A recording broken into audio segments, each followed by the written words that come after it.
Welcome back to the Abundant Culture Podcast, where business owners like you come to learn how to grow the valuation of their companies so they can sell in the future. On this show, you'll learn how to sell for top dollar and invest in profitable businesses around the country. Now, here are your hosts, Jazz and Joe.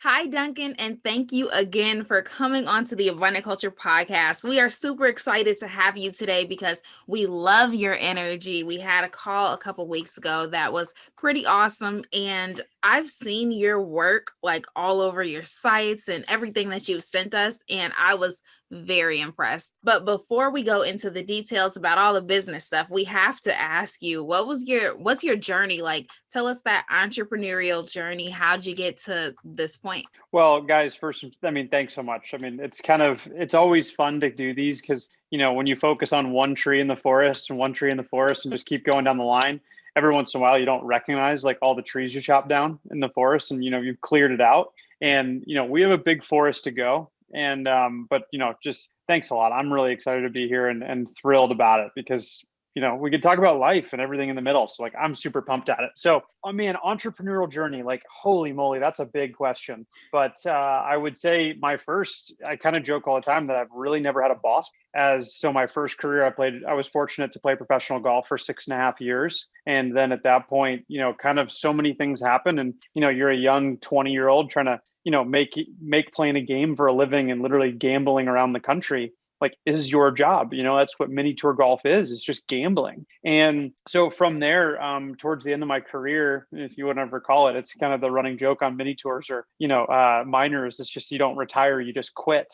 But, as my parents kind of jokingly say I retired, I just say it was game over. And, but from there, I was actually starting to become social media mini tour player influencer of telling the story of what a mini tour player went through.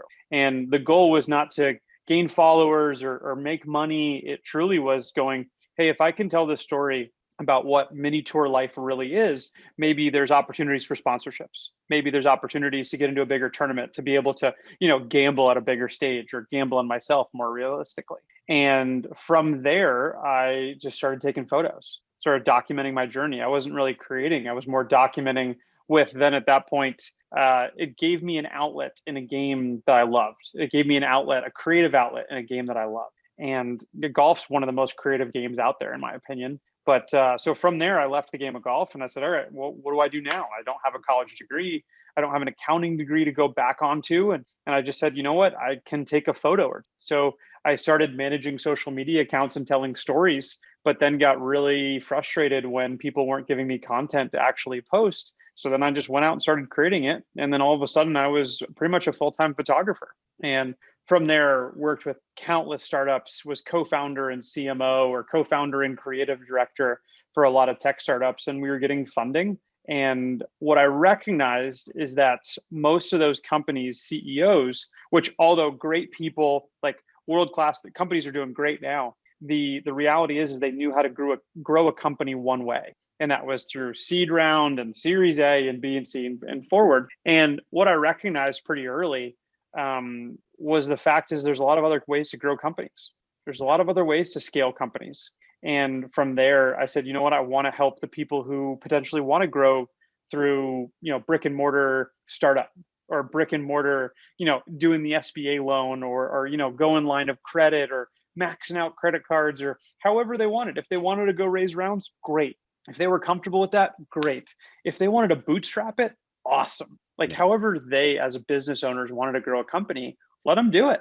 They started a company for a reason. Let them do that. Let them be their DNA. And so we started the Littlefield Company just over 3 years ago with kind of the ideas to promote and support and tell stories for undervalued companies. And so now 3 years after that, 3.5 years of that, after, call it 5 years, 6 years away from the game of golf, I've either founded or co-founded a dozen companies. And, we're doing great. We're having a great time trying to build companies and just truly focused on aligning impact and influence. And that's what we got going on. Yeah, that is really amazing. So can you tell our audience, I think, the importance of what it is that you actually do? Because when I think Jasmine maybe told me, oh, he's kind of in like video production or something like that before we got on the call. I was like, oh, that's cool. And it went from, oh, that's cool to when I actually saw the product of what you guys are actually able to deliver, like, holy crap, do they do videos for like Nike or something? So I was like, Not yet. can you tell us the importance of just, I guess, telling that story, that brand story through video and picture? Well, story is the most important thing. And what we recognize is we kind of have this tagline is we tell the undertold story, because everyone in the world has a story that's undertold, underdeveloped, underutilized, whatever it is, they haven't told it. So it's undertold. And, you know, we sat back, oh man, I love where we are. It's so much fun, like right now. Anyways, I kind of pick on COVID. COVID was a terrible thing for so many reasons, but the one thing that it gave me, a lot of things, I actually had it, so it also gave me COVID. But the truth of it was like, it gave me some time to work on the 5-year vision. Yeah. And so in 2.5 years, I was able to sit back and really have time to myself to say, hey, what do we do really, really well? And yes, I'm so fortunate that you guys think our quality is good, because, like, you know, we have a great time telling the stories, but we always focus on what are the bigger questions. What's the mission of the company? You know, we ask the question of down to as simple as why the logo was created the way it was, because we have to know that going into a story. We have to know that going into a video. We have to know why the video is, why the mood is, what the tone of the company is. We joke all the time that we've, as a company, made 2,000 plus videos in our 3 years, and we've only made 4 for ourselves. Everything else is for everybody else. So, like, you know, everything that came out of our company was the same look, same feel, same color, same tone, same music, then, like, it's just another Littlefield Company video. Our focus is telling that company's story, and, like, that's our only focus. So what we recognized was story is everything, and even down to internal story. You know, the aligning of the impact and the influence is so critical, because if leadership doesn't have the right story that they're telling the internal team, then there's misalignment. But if they're now going out and telling this big story about who we are and who we are video is, oh, we do this, this, and this, and then it actually lands and it comes into the team, and the team goes, wait a minute, we don't do any of that. I believe that's how companies fail. I believe that most companies don't fail due to lack of funding, but due to lack of alignment. And so the biggest thing that we can do is help companies tell their story, because truly, if you look at, like, how, you know, sales are made, or like, you look beginning, middle, and end, watch any movie, read a book, like, beginning, middle, and end, that's how you tell a story. But how do you create trust? And that should be every company's goal, is to create trust, because if you have trust, you can have an ask, donate, show up, buy, hey, be a part of it, whatever it is. How do you create trust? You tell stories that create connection, that earn trust. Pretty simple. It's a really simple equation for us. So what we do is we focus on the story and why that company is unique, why that company started. Like, they started for a reason. It wasn't just to have a market trend, but they started it because they didn't want to be a part of that market. Well, tell that story, create that trust, have them follow along in your journey of saying, hey, we are here. You know, Tuesday, April 13th, we are here today. This is where we are as a company. But in 5 years, we're going to be here. Come along with the journey with us. 10 years, we're going to be there. Please walk with us, support us. And if you tell those stories that earn trust, you're going to have the undying trust, unwavering people support of saying, you know what, every time they come out with a new product, I'm in. Every time they come out with a new service, I'm in. Because why do you buy Nike? Nike shoes aren't necessarily so much better than everybody else's, but I know the experience I'm going to get when I buy a pair of Nike shoes. I know the box is going to come in. I know it's going to show up on time. I know return policy. I have it. I literally just got a pair of Nikes. Literally, they're right next to me right now. But I know I order Nikes because I know exactly what I'm going to get. And it's part of my outfit every day. So, like, perfect. Absolutely. That's really awesome. And I guess I don't really think about, like, the trust component that much, because we always hear, like, the know, like, and trust thing. Like, you know, you want to get people to trust you, but I don't think a lot of people go into how do you build that trust. And this is it. This is one of the ways to build the trust. Well, think about it like you're at a dinner party, right? Like, how did you guys land on going to your orthopedic? you were at a dinner party that somebody waved you over and they were like, oh, Jasmine, you gotta meet Dr. Bob. Hey, remember my kid's knee surgery? Dr. Bob took care of it 2 weeks. We were in and out, solid, no complaints, super happy. Bob, you got to meet these two. And like literally Dr. Bob goes, hey, I'm Bob. If you ever need anything, just call me. You have now created a trust connection through a story about the kid's knee surgery from a trusted source. Now you trust Dr. Bob. We live in a connection-based economy. It's it. Why is Yelp successful? Because I went to a restaurant, the new burger joint down the street. We've gone to dinner together. And now at this point you go, oh, I trust Duncan's opinion. Now I go rate that burger joint 5 stars. What's going to happen? Next weekend, you're going to go, oh my gosh, you know what? Duncan went to this new restaurant and I saw him the other day there. He rated it 5 stars. We should go check it out. Boom. It's influence. Yeah. Like we live in that economy right now. It's so built in trust. If you don't have trust, you are set up for failure. And also, I mean, the reality is the market will tell you if you're doing a good job or have a good product or not.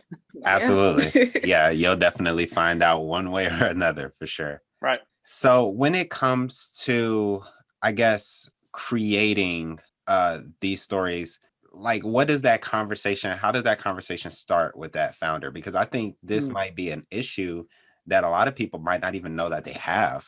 Like, you know, now that I'm sitting here talking to you, I'm thinking about, wow, you know, like, how do I create that story for the brands that I already have, and do that in a compelling way through video?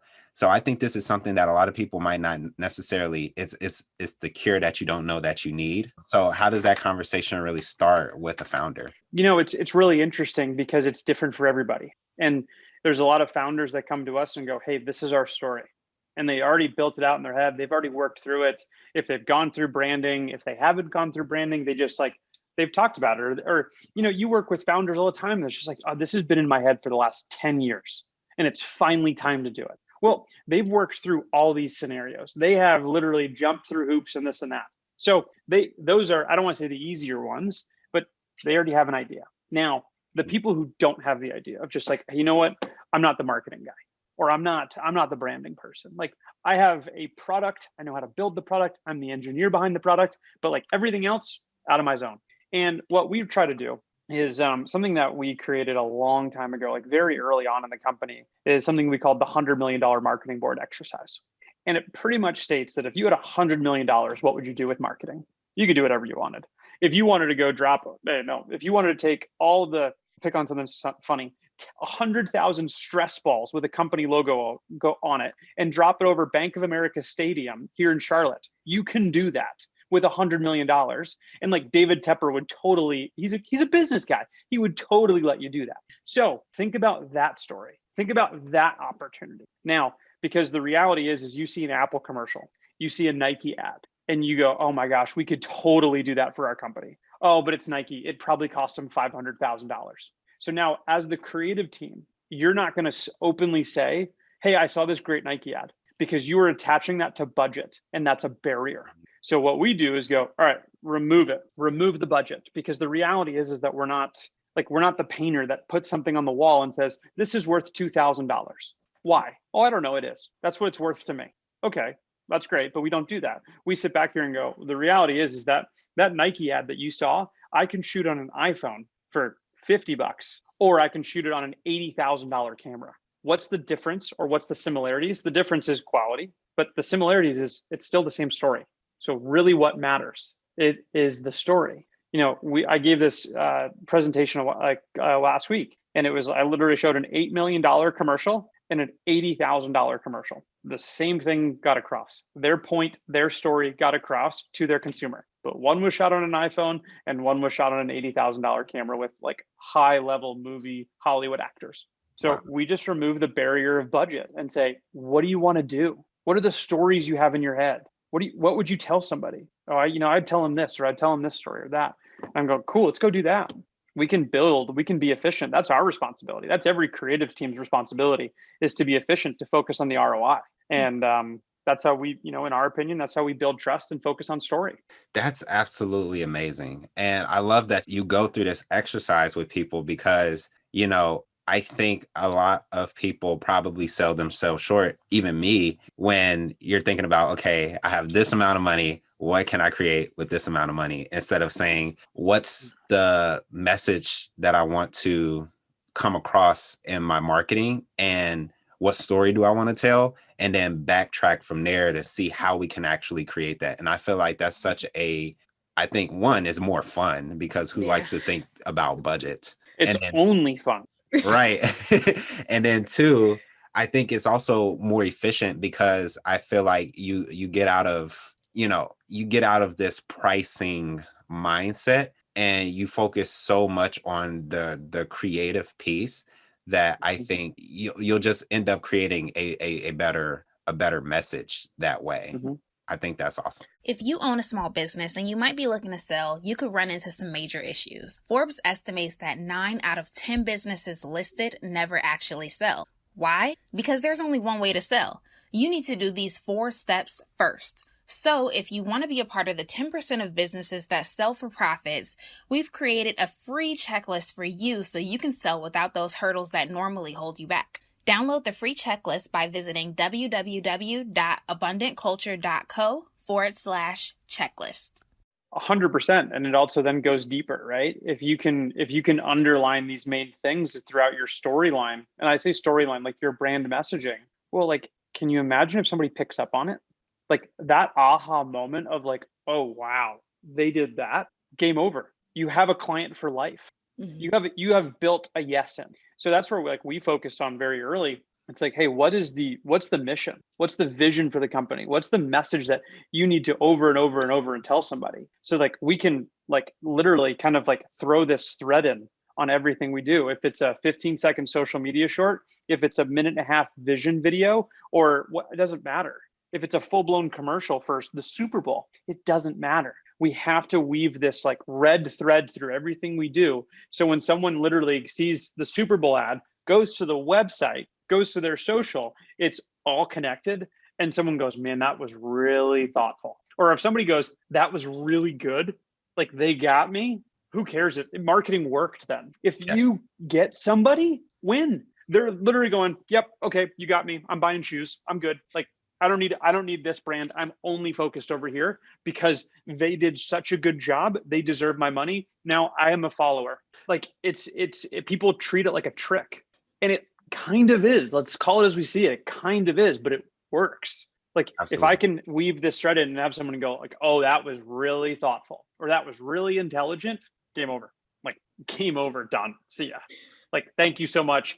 I will take your credit card on file. Thanks so much. Through this YouTube video. Absolutely. Right. Yeah. So right. Like if you can create a frictionless environment built in connection, yes, please. That's our goal. Awesome. So in your opinion, like, I guess you mentioned that earlier in your career, you were kind of like the marketing director or the creative director of all of these different companies. For a small business owner, how do they go about finding somebody like you to do that piece? Because I feel like it's such, technically speaking, I mean, I know creative people around me, but I don't necessarily have a creative director or somebody who was like, hey, I have this idea, what do you think that would look like in the real world? And I think that piece is something you hear about it in huge companies. I mean, like if you name a Fortune 500 company, I'm pretty sure they might have a creative director, or at least they should. They have enough money for it. No question about it. Everybody has one. No question. Yeah. So like, how does a small business owner go about finding that piece in order to really explode their brand?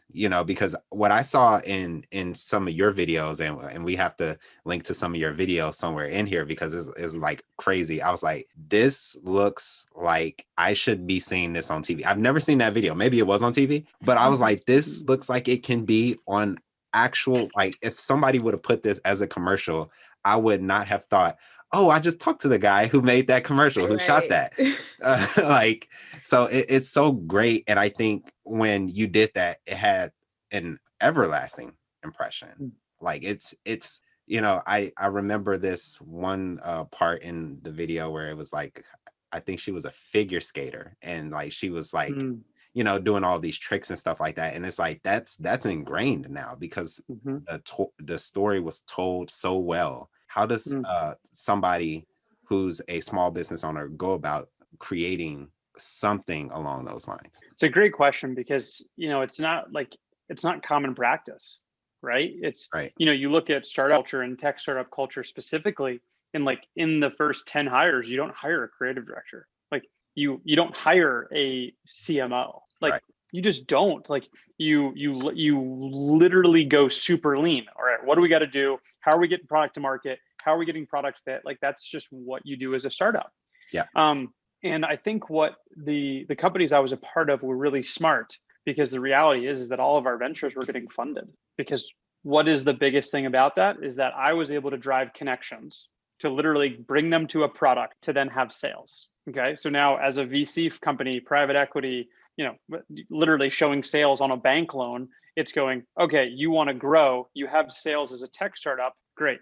Like, well done, bravo. Nobody else does. I don't want to say nobody else does that. That's an exaggeration, but it's a little more rare. Yeah, it is, definitely. Right. And that's why like everybody funded us, because literally that was the conversation. Like, I'll never forget this. It was arguably the moment that changed my life or got me to the Littlefield Company, was that this, I'll never forget this. I tell this story all the time, but out of the syndication firm that literally funded our last company I was part of, the VC, who was it? It was the CFO and the managing partner were at this table, and we were about to close a $1.5 million round in about like 10 days to 2 weeks was the timeline. And this guy looks across the conference table and looks at me and he goes, Duncan. And I go, oh boy, he's singling me out. This will be good. There's only 4 co-founders and like a developer were at the table. So there was like probably 7 or 8 of us. And I'm like, this is going to be interesting. And he goes, do you know why we're investing into this company?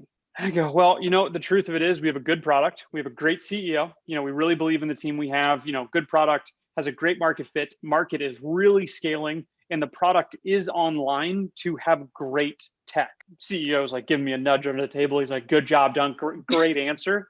And the guy looks at me square in the face, just like this, and goes, nope. I go, okay, this will be fun. So I literally look back and I go, hey, sir, do you mind elaborating a little bit? Happy to, have this rat-a-tat a little bit, but he goes, no, it's because you have sales, and that's unheard of in the startup culture, especially in tech. And I go, sure, I understand that, but it's because we have marketing. So people know about our good tech and then actually believe in what we're doing and then purchase the product. And he goes, nope.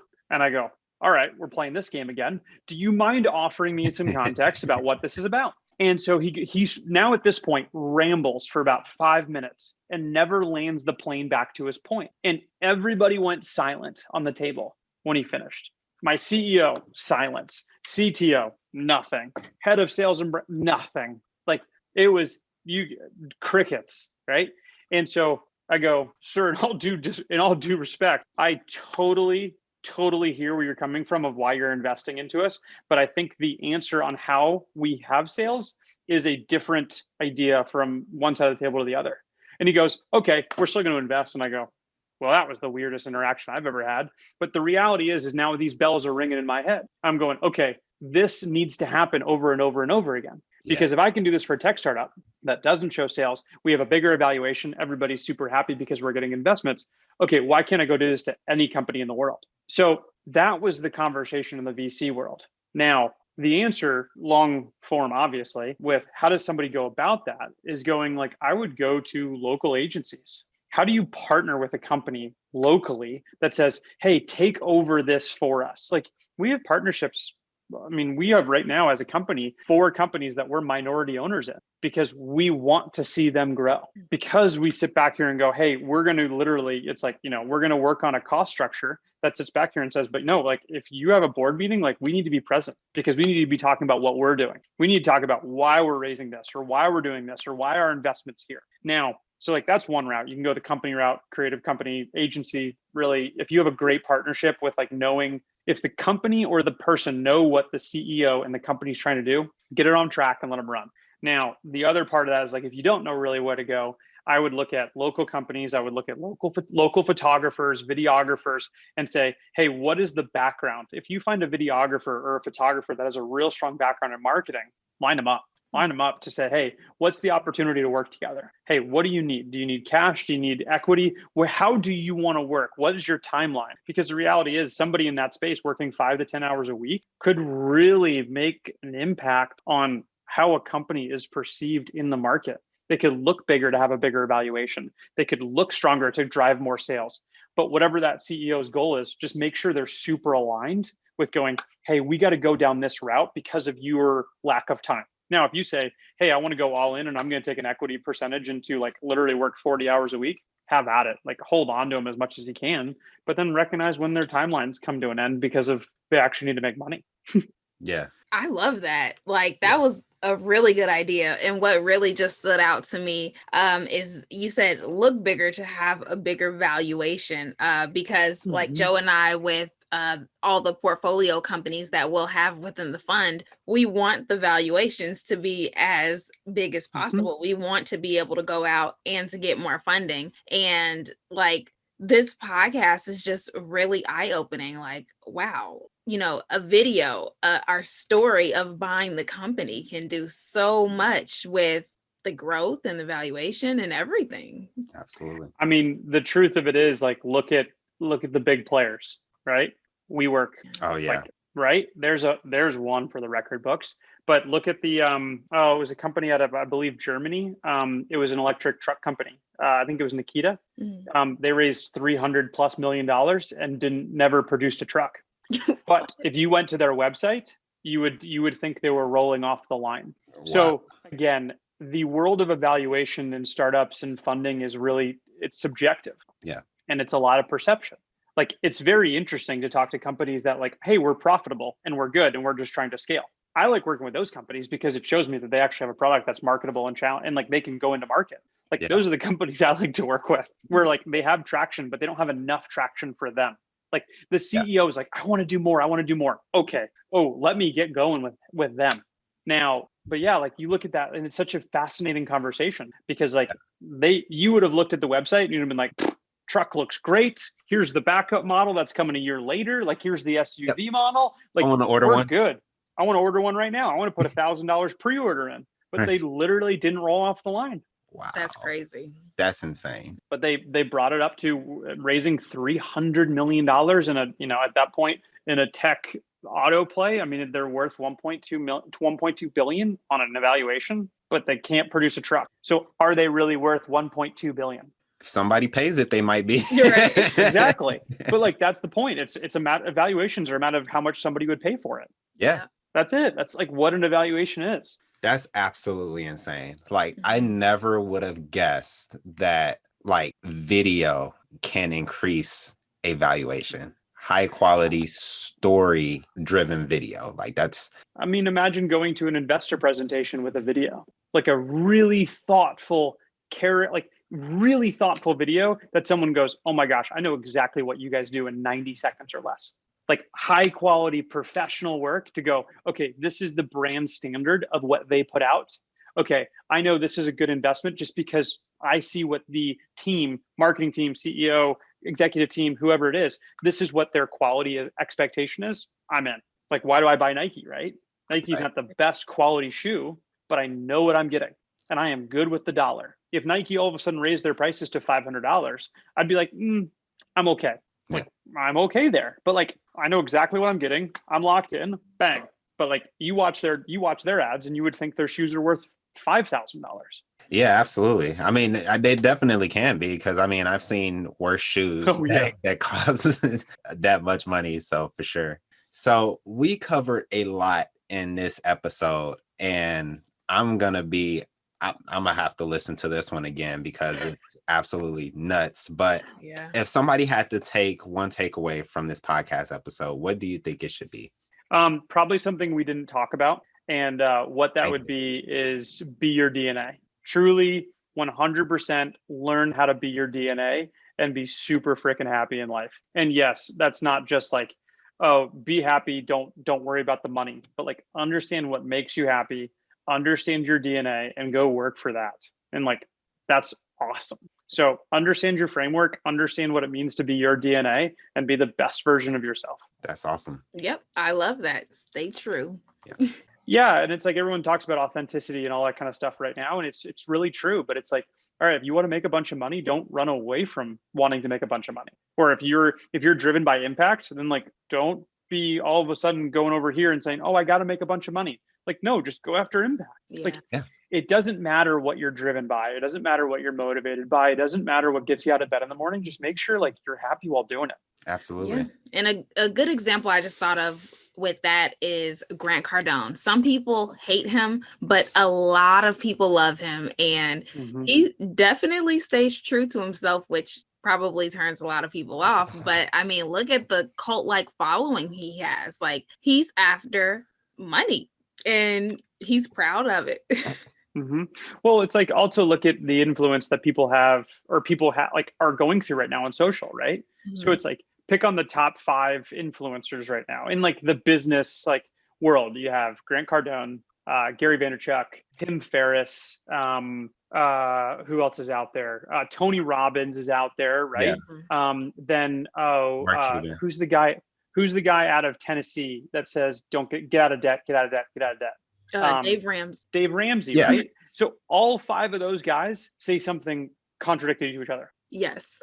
Yeah. Right. Like vastly. Like they're on opposite spectrums. Yeah. Grant Cardone, make a bunch of money.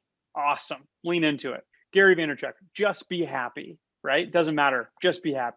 Tim Ferriss, work 4 hours a week. Okay. Well, Grant Cardone and Gary Vaynerchuk have said the complete opposite of that. Yeah.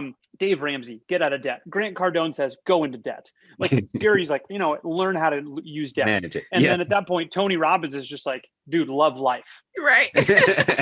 All of it is contradicting itself. So how are people supposed to recognize about what they need to do if everyone tells them to do something different and they have this much impact and influence in the world? So like literally just like look in the mirror. Literally look in the mirror, look at it and go, all right, what is it going to make me super happy? And like chasing money and you're like the Grant Cardone, like, let's go. Hey, if it's like, hey, a combination of the two, then know what it is. And then also recognize who advice you're taking. Yeah. If you're taking advice from somebody who hasn't done it, why are you listening to them? Absolutely. And I also think you should have, enough kind of grace to allow yourself to change through the ages too, because dude, let yourself fail. Yeah, because like right now I tell people it's like, look, I like everybody that you listed, I like a lot. Like I look up to them. I think because they're great at what they do, but at the end of the day, if you ask me which one do I resonate with more right now, it's definitely Grant. But that's because I do nothing but work right now. So and it's like I'm building up like all of this wealth. And then at some point in time, I do imagine that it's gonna, in my older age where it's like, I'll probably be more like Gary, where I was like, I'm more like giving. Richard Branson. Yeah, where it's just have fun. Yeah, just having fun and being a lot more giving of myself and my time and things of that nature. And I think that journey changes depending just on where you are in life. And I think people should recognize, be who you are today and recognize that you're going to be something else tomorrow, and then just like really own that and be okay with that, as long as it's true to who you are and not based off of what somebody else thinks you should be or what you think you should be. That's perfect. It's unbelievably perfectly well said, right? Because like right now, like your DNA is built different than everybody else's in the entire world. Like your experiences to lead you to today make you the best version of yourself today. Right. And tomorrow you will be the best version of yourself. And the next day you will then change to be the best version of yourself because you picked up new experience. Right. You had different conversations. You learned something. You educated. You failed. You went through more. So collectively, you are the best version of yourself right at this very moment, and you should be proud of that.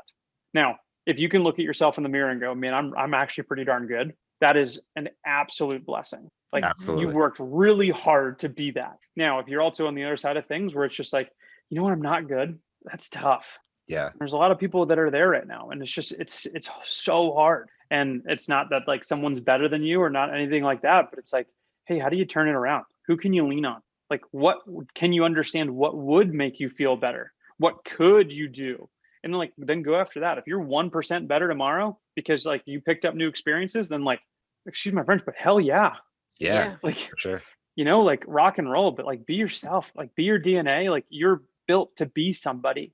You have a unique set of DNA, different than everybody else in the entire world. Your experiences have led you to today, and then be that person. And like, if you're pumped and waking up every day, your feet are hitting the floor and you're going, let's rock. It's the greatest gift you can ever give yourself. For sure. I agree. Yeah. So you're on the Abundant Culture podcast, and we have to ask this question to every guest that comes on because we get so many different answers. So the question is, how do you spread abundance? It's funny. That's a great way to, the way I spread abundance is my goal is to always be a part of the bigger conversation. Love and it. so for me, I drive to be a part of the bigger conversation, which also means that I don't turn down conversation. So like we've said for a long time as a company, like Duncan doesn't turn down coffee.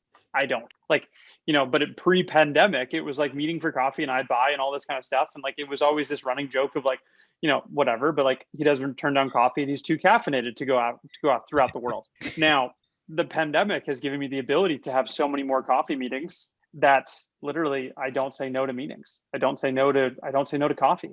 So for me, I'm open and I love what I do. And I love what I do. That's awesome. Yeah, that can take you so far. Cause I was just talking to Joe about that earlier today during like our morning walk. Like I was saying, wow, we were so open-minded because we wouldn't even be where we're at today if we didn't go on a bunch of meetings with people and go to a bunch of networking events. And then you have some people that like they're so zoned into what they do that they don't even want to talk to anybody else. And that is pretty close-minded. And I think you're not going to get as far like that. No, it's everyone, like even my team, like looks at my schedule and they're like, oh, Duncan, why are you taking all these meetings? Like it literally is a daily conversation. And they're just like, I don't want, and they sit back here and go, it's not worth your time. And I go, I disagree. Like I'm appreciative of people think that I'm a little cooler than I am. Right. But the truth is, I feel like I've just tricked everybody. But the reality is that like, I pick up and I learn more from those conversations than maybe they do. So why would I rob myself of that?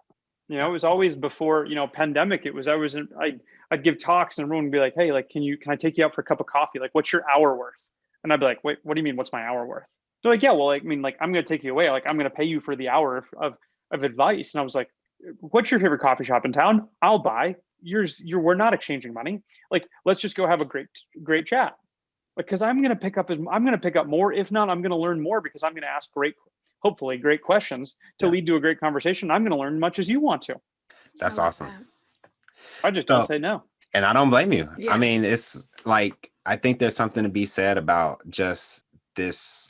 I think conversations in themselves are kind of a practice. And I think if you can make a daily practice of it, you just learn so much more as a human being. Because I mean, Jasmine used to actually talk about me a lot because I used to listen to this same presentation over and over again because this one guy was like super charismatic and he got paid to do this one presentation.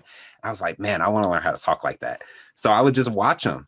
And that was back during a time where I was super, super introverted. Like I did not know how to talk to people. I did not want to talk to people. You were introverted?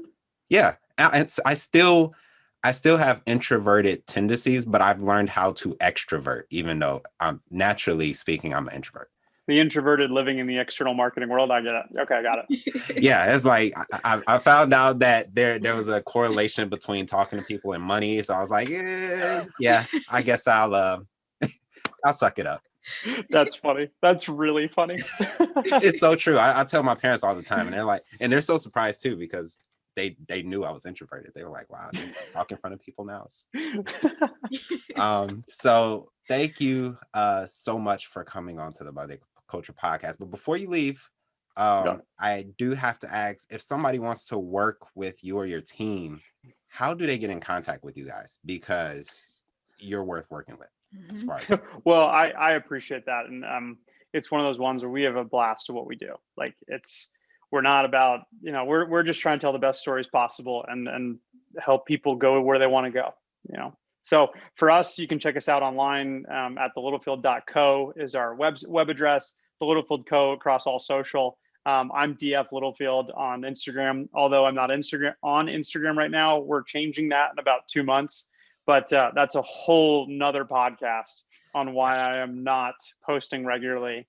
But yeah, check us out online. And again, if you go to littlefield.co/discovery, it is my direct link to Calendly. So anybody can book in. My calendar is open from 7 to 7 every single day, internally or externally. So I'd love to hear stories and, hit me up. Awesome. Wow. Thank you again, Duncan, so much for this awesome conversation. Honestly, I was a little tired before the podcast, but now I just have so much energy because this was a great conversation. So thank you so much for coming onto the show and giving so much to not only our audience, but to Joe and I as well. Well, guys, I can't thank you enough for everything you guys do on this, but also how you help your partners, how you help your companies. I mean, I'm grateful and humbled and honored to be even in the same room with you guys because of all the work you guys do. So I'm truly grateful. Thank you for the opportunity. And I can't wait for the next one. Absolutely. Anytime. If you don't diversify your investment portfolio, you could end up losing it all. But most business owners don't know how to diversify to mitigate those risks. That's why we created this resource for you. This passive investing guide is a must-have if you're planning to invest in businesses. Don't hesitate. If you have more than 25 grand liquid, then you can't afford not to take advantage of this resource. Download the 4 reasons why in 2021 you need small businesses in your portfolio now by going to www.abundantculture.co/guide.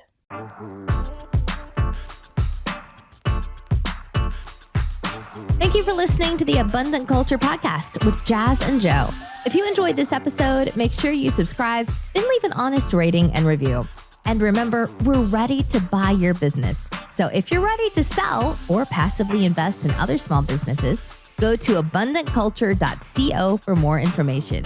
We publish episodes every Friday, so we'll see you next week.